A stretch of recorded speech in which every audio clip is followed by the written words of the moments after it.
ये सुनते हैं वैशाख मास महात्म्य कथा में 7वें अध्याय की कथा। तो बोलिए प्रेम से भगवान विष्णु की जय, माता लक्ष्मी की जय। नारद जी ने कहा कि धर्म ज्ञानियों में श्रेष्ठ राजा मिथिलापति ने उस अद्भुत चरित्र को देख चकित होकर सुख पूर्वक बैठे हुए ब्राह्मण से कहा, मैंने यह महान आश्चर्य एवं साधुओं का चरित्र देखा, जिस धर्म से इक्ष्वाकु वंश का राजा मुक्त हुआ।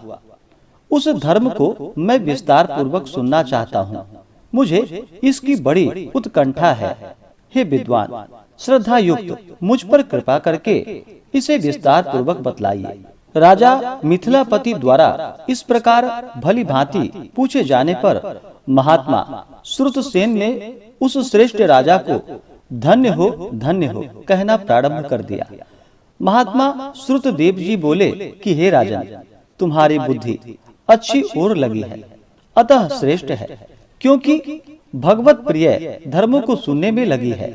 अनेक जन्मों के एकत्रित पुण्यों के बिना किसी भी प्राणी की बुद्धि भगवान वासुदेव की कथा वार्ता में नहीं लगती।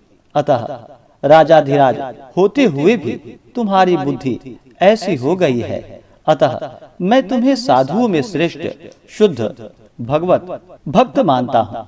इसलिए हे सौम्य, तुम्हारे लिए पवित्र भागवत धर्मों को कहता हूँ, जिन्हें जानकर प्राणी जन्म तथा संसार के बंधनों से छुटकारा पा जाता है।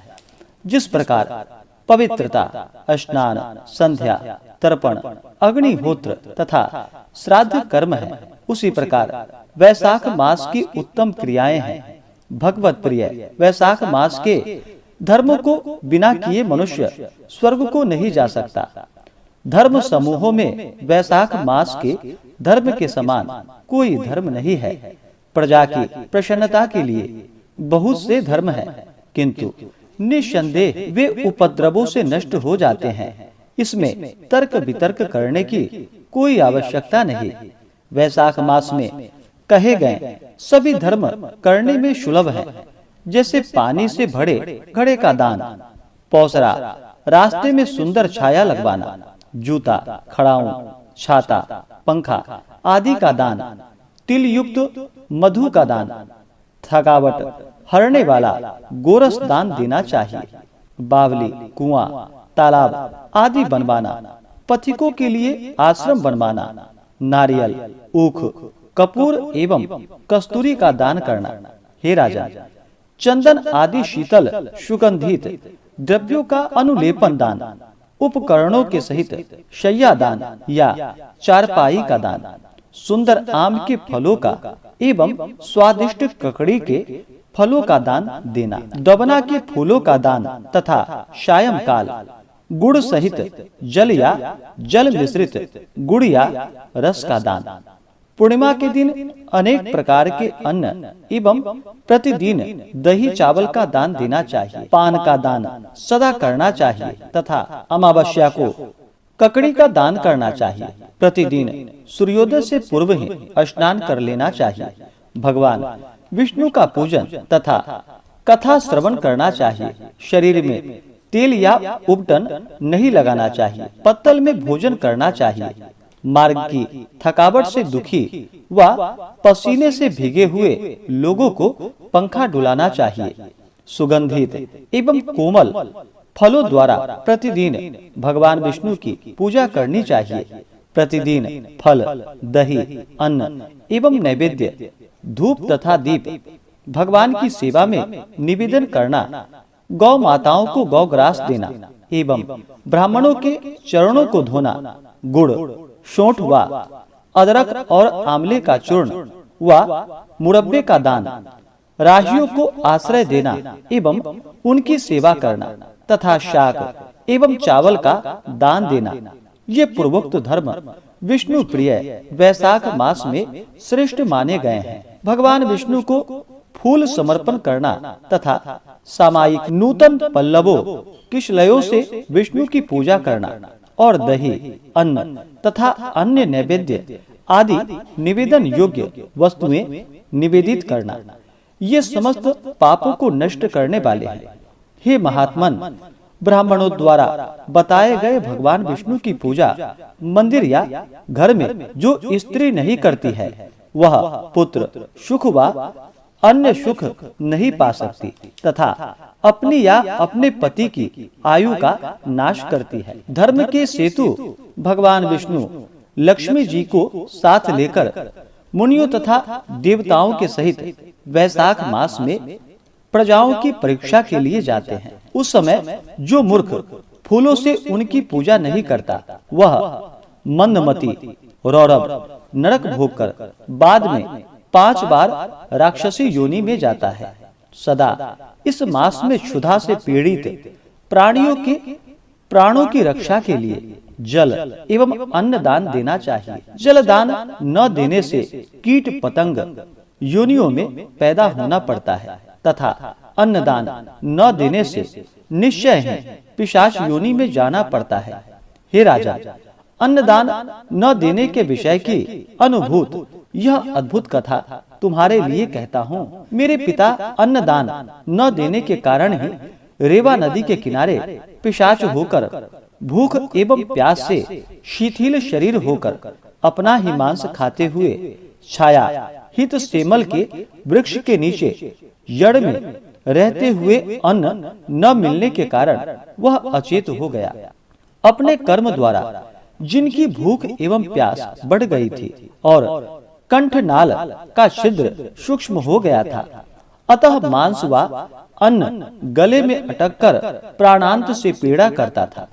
निश्चय नदी एवं बावली आदि में स्थित जल को हिलते डोलते देखकर हलाहल सा समझता था। गंगा यात्रा करते समय मैं दैव योग से मार्ग में उस रेवा नदी के किनारे आ गया।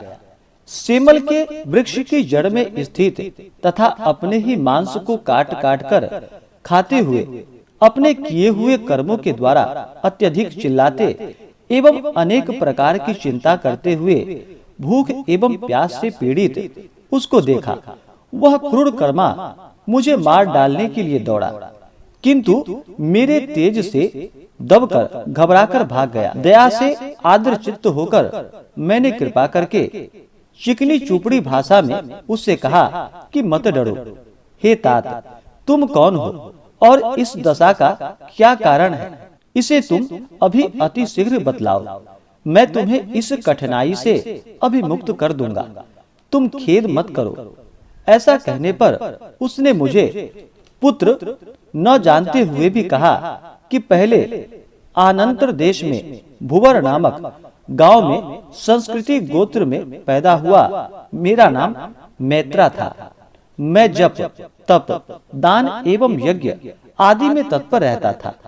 मैंने सभी विद्याओं को पढ़ा एवं पढ़ाया तथा सभी तीर्थों में स्नान भी किया। हे अंग, वैशाख नामक मास में मैंने लोभवश भिक्षा मात्र भी अन्न दान नहीं किया। अब पिशाच योनि को पाकर मैं सोच रहा हूँ कि हे अंग, इसमें कोई दूसरा कारण नहीं है। यह मैंने सत्यतः कहा है। इस समय मेरे घर में बहुत प्रसिद्ध श्रुतदेव नाम का मेरा लड़का है। उस मेरे लड़के से मेरी दशा कहना चाहिए कि वैशाख मास में अन्नदान न करने से तेरे पिता पिशाच योनि में चले गए हैं। यह भी कहना कि नर्मदा नदी के किनारे पेड़ के नीचे जड़ में बैठे अपना मांस खाते एवं खेद करते हुए हैं, स्वर्ग आदि में नहीं गए हैं। अतः तुम्हें पिता की मुक्ति के लिए वैशाख नामक मास में प्रातः स्नान करके भगवान विष्णु की पूजा करके निश्चल भावना से तिलों से मेरा तर्पण करके मेरे उद्देश्य से उत्तम ब्राह्मण को अन्न दान देना चाहिए। तब मैं मुक्त होकर भगवान विष्णु के सायुज्य को प्राप्त करूंगा।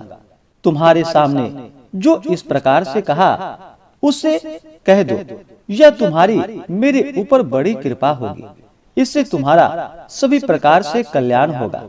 इस प्रकार अपने पिता की वाणी को सुनकर मैं अत्यंत दुख से कातर हो अपने शरीर को ठंडे के समान गिराकर बहुत देर तक उनके चरणों पर पड़ा रहा और अपने भाग्य को अत्यंत कोसते हुए आंखों में आंसू भरे हुए मैंने कहा कि हे तात, मैं आपका पुत्र हूँ और अकस्मात आ गया हूँ। मैं अपने कर्मों से भ्रष्ट हूँ, अतः ब्राह्मणों में निंदा का पात्र हूँ। सभी धर्मों को जानते हुए लोभवश इस परमोत्तम वैशाख मास में तुम्हारे उद्देश्य से उत्तम ब्राह्मण को कुछ भी अन्नदान नहीं किया। इसी से मेरे पितरों का क्लेश से छुटकारा नहीं हुआ। इस प्रकार का मैं अपने पितरों का नाश करने वाला आत्मघाती एवं महापापी हूँ, कर्म भ्रष्ट हूँ, सज्जनों की सभा में निंदा के योग्य हूँ। सभी पुत्र कुछ करके ही पुत्र पद के अधिकारी हो सकते हैं। जो महात्मा पितरों के निमित्त सभी प्रकार के श्रेष्ठ धर्मों को करता है, वही पितरों को इस नरक से उद्धार कर सकता है। पुपीब तथा रक्त आदि से भरा हुआ नरक त्रक्षक अर्थात नरक से बचाने वाले पुत्र को भी पुत्र कहा जाता है। ऐसी वाणी शीघ्रता पूर्वक लड़के द्वारा कही गई सुनकर प्रेम पूर्वक हृदय से परम प्रसन्न होकर लड़के से कहा, यात्रा करके शीघ्र घर पर जाकर वैशाख मास में सूर्य के मेष राशि में जाने पर विधिवत स्नान एवं तर्पण करके हे महात्मन अंग भगवान विष्णु एवं मेरे उद्देश्य से अन्न दान कर उसे किसी विशिष्ट ब्राह्मण को दो। उसी से अपने सहित कुल की मुक्ति होगी। इसलिए तुम शीघ्र ही सुख पूर्वक घर जाओ। पिता से आदेश पाकर उसने यह निर्णय किया कि मैं घर पर चलकर विष्णु प्रिय वैशाख मास में अन्न दान करूंगा। उसी पुण्य के प्रताप से मेरे पिता मुक्त हो गए और बारंबार मुझे आशीर्वाद देते हुए मेरे देखते ही देखते भगवान विष्णु के अनिर्व चयनित ब्रह्मलोक को चले गए।